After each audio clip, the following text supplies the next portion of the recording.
నమస్తే welcome to our channel. ప్రస్తుతం మనతో ప్రముఖ ఆధ్యాత్మికవేత్త జ్యోతిష పండితులు ముల్లపూడి సత్యనారాయణ మూర్తి గారు ఉన్నారు. వారితో మాట్లాడదాం. నమస్కారం. నమస్కారం మా ఫణి కుమార్ గారు.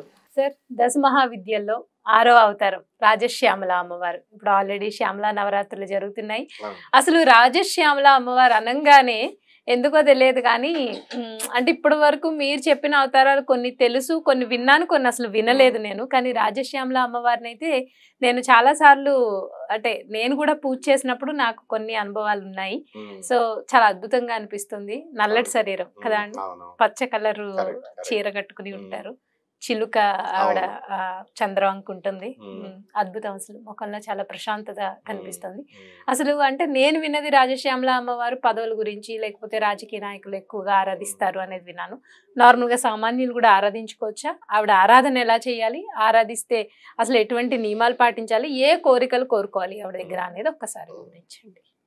దశ మహావిద్యల్లో 6వ రూపము ఈ అమ్మవారు రాజశ్యామల. ఈమెనే రాజరాజేశ్వరి అంటాం మామూలు అవతారాలు. అంటే రాజరాజేశ్వరి అంటే పట్టాభిషేకం ఆఖరి రోజున ఈ 9 రోజులు దుర్గా నవరాత్రులు యుద్ధాలు చేసిన తర్వాత 10వ రోజున పరిపాలన చేస్తుంది కదా, ఆవిడ్ని రాజరాజేశ్వరి పేరులో కలిసింది రాజారాజు. అయితే రూపాలలో ఈ ఫోటోను మీరు అన్నట్టుగా నీలి రంగు కలిగి ఉంటుంది, అందువల్ల నీల సరస్వతి అంటారు. ఈమె వీణను పట్టుకొని ఉంటుంది నీలక. అలాగే శ్యామల అన్నాం మనం, అమ్మవారు శ్యామల అమ్మవారు అన్నాం. కాళిదాసు ఈ మహాకాళిని ఉపాసిస్తే మహాకాళి దర్శనం అవుతుంది కదా, మరి ఏ రూపంలో ఇవాళ కాళికాదేవి కత్తులు పట్టుకొని పుర్రెలు నేసుకొని ఇలా ఉండాలి. కానీ ఆవిడ ఎలా వచ్చింది, చక్కగా వీణ పట్టుకొని చంద్రవంక పెట్టుకుని మీరు అన్నట్టుగా నవ్వుతూ వస్తే అప్పుడు ఆయన ఏమంటాడు, మాణిక్య వీణా ముపలాలయంతి మదాలసాం మంజుల వాగ్విలాసాం మహేంద్ర నీలద్యుతి కోమలాంగి మాతంగ కన్యా మనసా స్మరామి అని స్తుతిస్తాడు. అంటే అక్కడ అర్థం ఏంటి, మాతంగ కన్యా, మాతంగ మహర్షి యొక్క కుమార్తె, అందుకే ఈమెని మాతంగి అని అంటాం. తర్వాత రెండవది మాణిక్య వీణ, వీణను పట్టుకొని వచ్చింది మాణిక్య వీణ కాబట్టి మాణిక్యాలతో పొదగబడినటువంటి వీణని. ఇదేమిటిరా మరి నేను కాళీ రూపాన్ని చేస్తే సరస్వతి రూపంలో అంటే ఎందుకు వచ్చిందంటే నీల సరస్వతిలో ఆమె వాక్కును ప్రసాదించింది ఆయనకి.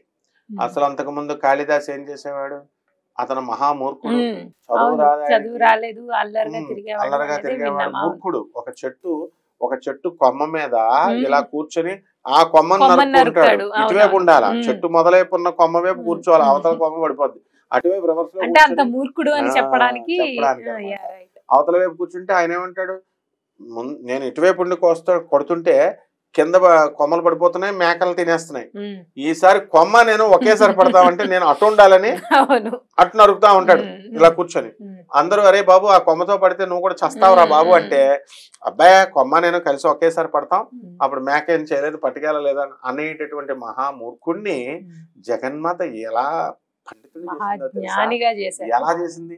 చతుర్భుజే చంద్రకళావతంసే కుచోన్నతే కుంకుమరాగశోణే పుండ్రేక్షు పాశాంకుశ పుష్పబాణ హస్తే నమస్తే జగదేక మాతః. కుంకుమరాగశోణి అమ్మవారి యొక్క స్తనాల యొక్క చనుబాలు ఎలా ఉంటుందంటేనంట కుంకుమ రాగముతో కుంకుమ కలర్లో ఉంటుందని, అంత రసికత్వంతో కూడినటువంటి భక్తితో కూడినటువంటి శ్రీనాథ కవిని మరిపిస్తూ చెప్పినటువంటి అంత మహోన్నత కవి సార్వభౌముని చేసేసింది. అలాగే తెనాలి రామలింగడు కూడా ఓ మహాకాళిని పూజ చేసినప్పుడు అక్కడ కూడా ఈ జగజ్జనని రాజశ్యామల రూపంలోనే వచ్చింది. అంటే ఈమె ఎందువలనరా, మేము కాళికాదేవుని పూజ చేస్తుంటే ఏంటి రాజశ్యామలలో వచ్చేస్తున్నారు అనుకుంటారంతా. ఎందువలనంటే ఆమె విశుద్ధ చక్రానికి అధిపతి, వాక్కుకి అధిపతి, ఆమె స్పీచ్ కి అధిపతి వాక్కుకి. ఆ స్పీచ్ వాగార్థం అంటాం, మాట మాట్లాడితే దాంట్లో అర్థం ఉంటుంది, అగ్ని ఉంటుంది. అగ్నిలో ఏముంటుంది, fire and it's combustible power, దాహక శక్తి. కర్ర ఉందనుకోండి, ఆ కర్ర ఎందుకు కాలిపోతుంది, అందులో దాహక శక్తి ఉంటేనే ఈ ఫైర్ వచ్చి కాలుస్తుంది. ఏ విధంగా అయితే ఫైర్ ని కంబస్టబుల్ పవర్ ని విడదీయలేమో, ఏ విధంగా అయితే మాటని దాని అర్థాన్ని విడదీయలేమో వాగార్థాలు, ఆ విధంగా రాజశ్యామల అమ్మవారిని పరమేశ్వరుని విడదీయలేము. అంటే పార్వతీ అమ్మవారి, పార్వతీ అవతారం. గౌరీదేహ సముద్భవాం అన్నారు. గౌరీదేహం నుంచి పుట్టింది అని అన్నారు.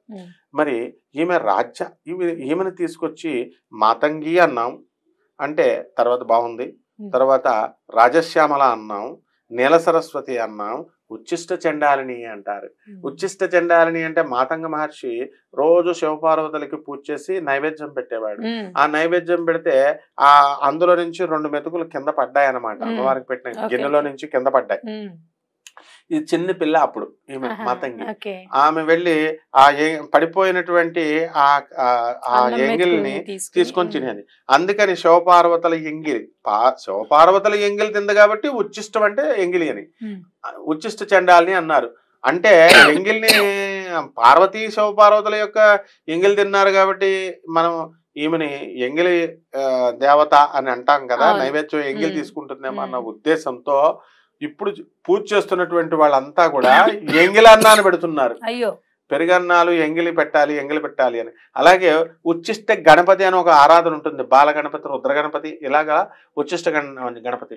అక్కడ ఏమైనా తంత్రశాస్త్రంలో ఏమని రాసిందంటే, ఈ వినాయకుడిని ఉచ్చిష్ట గణపతిని పూజ చేస్తుంటే లడ్డు నోట్లో వేసుకుని తింటూ మనం ఎంగిలి నోటితో పూజ చేయొచ్చు అన్నారు. నేను చిన్నప్పుడు చేసామండి, బాగుంది పూజ, అన్ని చేసాం. ఇప్పుడు మా గురుగారు పురాణమంట రాధాకృష్ణమూర్తి గారు ఇప్పుడు రాజమండ్రిలో మహాపండితులు.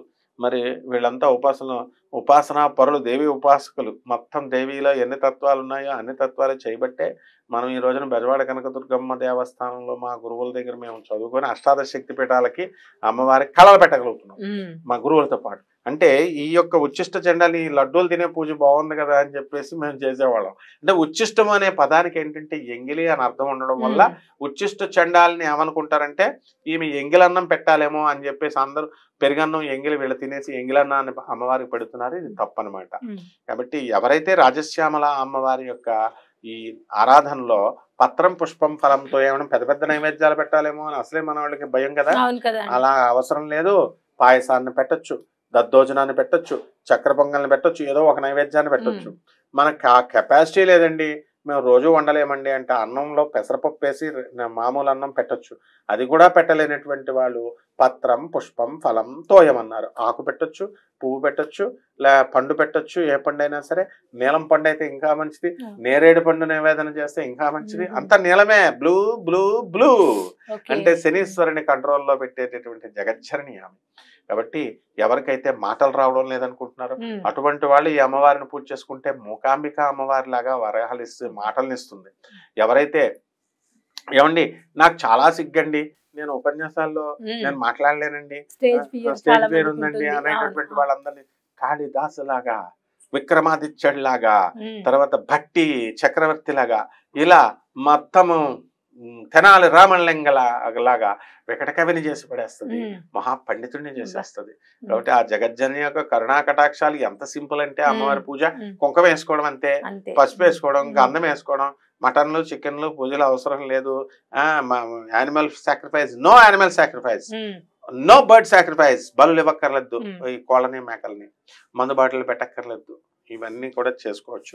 తర్వాత కొంతమంది సీఎంల కోసం ఏమండి మన రాజశ్యామల హోమాలు చేసామండి, 10 లక్షలు ఖర్చు అయిందండి, చాలా ఎక్కువ చేస్తున్నారు కదండి ఈ మధ్య. కోట్లు